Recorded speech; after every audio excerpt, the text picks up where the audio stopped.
Okay, so getting now on to the income stuff.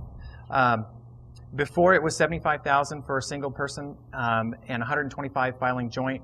Now it's bumped up for a single person, $125,000, $225,000 for married filing jointly. And that was not grandfathered in, so if anybody still has an offer, it's still back out there. It was a hard cutoff. You had to close it by then. And then let me explain what the phase-out range is, because that might be something that you get a question on. Well, it's based off the adjusted gross income, and then even on top of that, it's the modified adjusted gross income, because that accounts for any overseas income that they're getting. I don't know if anybody has a borrower or a buyer like that, but just to throw the details out there. And so then that phase out goes up to another $20,000. So for the percentage that you're into that $20,000, it's the percentage that they'll get of the tax credit. So for example, if they make $135,000, they're 50% into the phase out, they'll be eligible for $4,000 of the tax credit. Did I say that too fast? It's just think of it as a ratio. And the same thing goes for filing joint. They're not going, if they're a married couple filing jointly, they're not going to get, first-time homebuyer, for example, it's just the $8,000. So that $8,000 goes towards the property. It's not per person. And I'm going to talk a little bit about some of the questions that I've seen. A lot of them come up as far as who gets what and who qualifies. So I think we just touched on that, the tax credit up to $8,000. Let's define first-time homebuyer.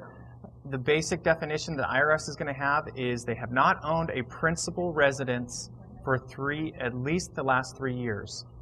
So principal residence could include a condo, a townhome, manufactured home, houseboat. It was pretty broad, but they have not owned it for the last 3 years. So when you ask somebody, says, well, I just sold my house. Okay, when did you close on that? Again, it goes back to the close date. When did you get your settlement statement from the closing company? And it's going to go from that anniversary date forward. That one's pretty straightforward. The next one is the repeat buyer. People get a little confused about this, but if you keep in mind, it's a continuous 5 years out of the last 8. Got a guy call me yesterday or the last week. He had moved out of his house. He hadn't owned for the last 2 years, but he had owned a house for a contiguous 5 years before that. So he fit within that guideline. It was a perfect example. It's like, oh yeah, absolutely. You had a contiguous home ownership for 5 years out of the last 8.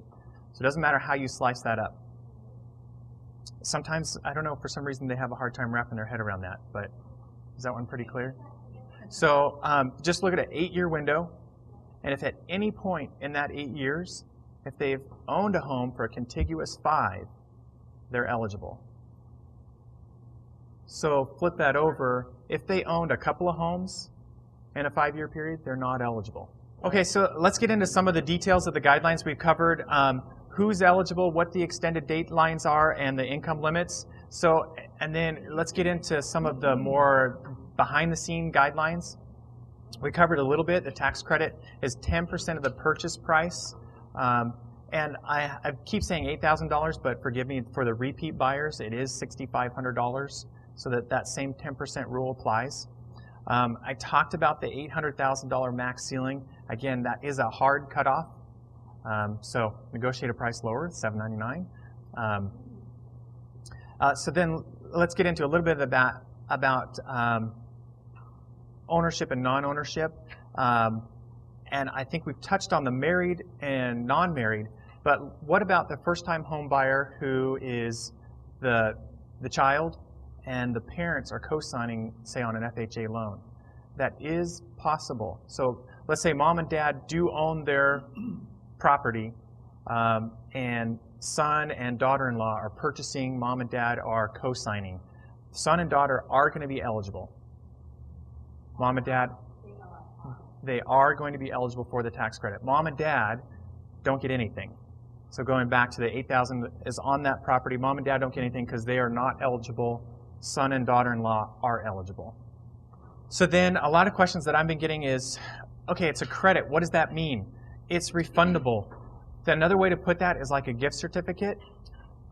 if you got a gift certificate to Chili's for $50 and you went and had dinner and the bill came to $40, typically what happens is Chili's says, okay, you have $10 left on your gift certificate because we can't give you money back. That's where it differs ever so slightly. You actually get money back. So if the tax liability for that person or couple is, let's say they owe $5,000 in tax credits, or excuse me, in tax liability, they would be eligible to get back $3,000 as a credit check from the IRS. Gift certificate, I find, is the best way that the general client's going to understand that. So a lot of people in 09 were filing amended returns for 09. Let's say they were a simple W-2 earner and they'd already met the April 15th deadline. They bought a house in August. We actually provide the form to them. I can't provide CPA or accounting advice, but hey, here's the form. Go talk to your CPA. Say, here, what is this? It's the 5405 amended return. But they have to basically file that and can choose which year they want to select. So here's a pretty key selling point. Let's say they made $125,000 in 2009, but maybe like a lot of the rest of the country, their income has declined. So now, or I said 2009, in 2008, so now in 09, they're only going to make $100,000. They can choose which year to place that. And the same thing going forward here in 2010. So that's pretty key if somebody's saying, oh, I make too much money. Okay, well, how much money did you make last year? How much money are you going to make this year? And it's their modified adjusted gross income. One thing I will touch on, for the state of Oregon, I don't know if you guys heard when all the hubbub when this first came out, this is not monetizable. The state housing agency has not joined. There's 17 states in the United States that have made it a sort of almost like a bridge loan or short-term loan with the $8,000 credit. They would have lending institutions that would buy that credit and then lend them the money for the down payment right at the beginning. The state of Oregon is not doing that.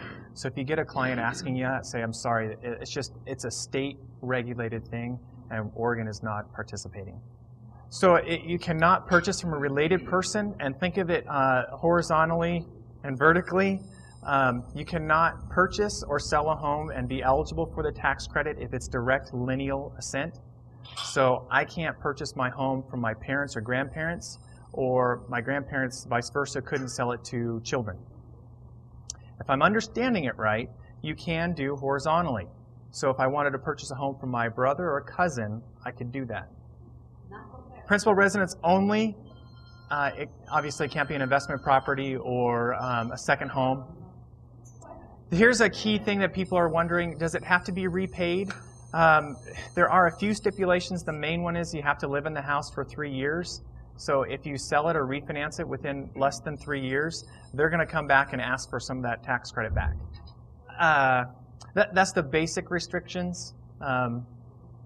So I just wanted to make sure you threw that out. I haven't seen any other questions about that.